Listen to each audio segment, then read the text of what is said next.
Assalamualaikum warahmatullahi wabarakatuh. Perkenalkan, nama saya Ria Bolang dari Universitas Tribhuwana Kalabahi, program studi pendidikan guru sekolah dasar kelas D semester 1. Di sini saya akan menjelaskan tugas video presentasi mata kuliah pengantar pendidikan dengan 4 materi, yaitu 1. Inovasi pendidikan, 2. Merdeka belajar, 3. Strategi melibatkan keluarga, 4. Strategi pembelajaran campur.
Terjangkau oleh kehidupan nyata manusia. 4. Inovasi diarahkan kepada kepemimpinan atau ke pelaporan inovasi. Selalu diarahkan menjadi suatu pelaporan dari suatu perubahan yang diperlukan. Apabila tidak demikian, maka intensi suatu inovasi kurang jelas dan tidak memperoleh operasi dalam masyarakat. Merdeka belajar. Pengertian merdeka belajar. Belajar berbasis kompetensi. Merdeka belajar merupakan kebebasan di dalam menentukan secara berperilaku, berproses, berpikir, berlaku kreatif, dan mengembangkan dari setiap individu dan menentukan nasib dan dirinya sendiri. Merdeka belajar juga dapat dimaknai bab 11 strategi melibatkan keluarga dan satuan pendidik. Keterlibatan keluarga mempromosikan kesiapan sekolah, pertumbuhan sosial emosional, sikap positif terhadap sekolah, dan keberhasilan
strategi pembelajaran jauh. Pengertian blended learning. Blended learning adalah sebuah kemudahan pembelajaran yang menggabungkan berbagai cara penyampaian, modal pengajaran, dan gaya pembelajaran. Memperkenalkan berbagai pilihan metodologis antara fasilitator dengan orang mendapat pengajaran. Blended learning melibatkan kelas atau tatap muka.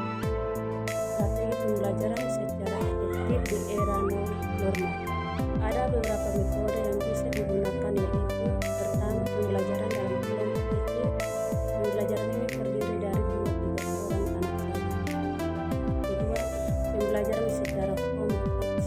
Pembelajaran home fix adalah pendidik atau pembelajaran dengan mengunjungi anak didik di rumah dalam waktu tertentu. Ketiga, pembelajaran secara project based metode. Pembelajaran ini tidak hanya melibatkan suatu mata pembelajaran saja, namun bisa menghubungkan dengan mata pembelajaran yang lain. Anak didik dapat merencanakan proses untuk menentukan sebuah hasil project, melihat anak didik untuk bertanggung jawab dalam mengelola informasi yang dilakukan pada proyek tersebut. Keempat, pembelajaran secara online dalam jaringan. Pelaksanaan pembelajaran secara online dapat menggunakan aplikasi virtual meeting secara online seperti Zoom, Google Meet, dan lain sebagainya.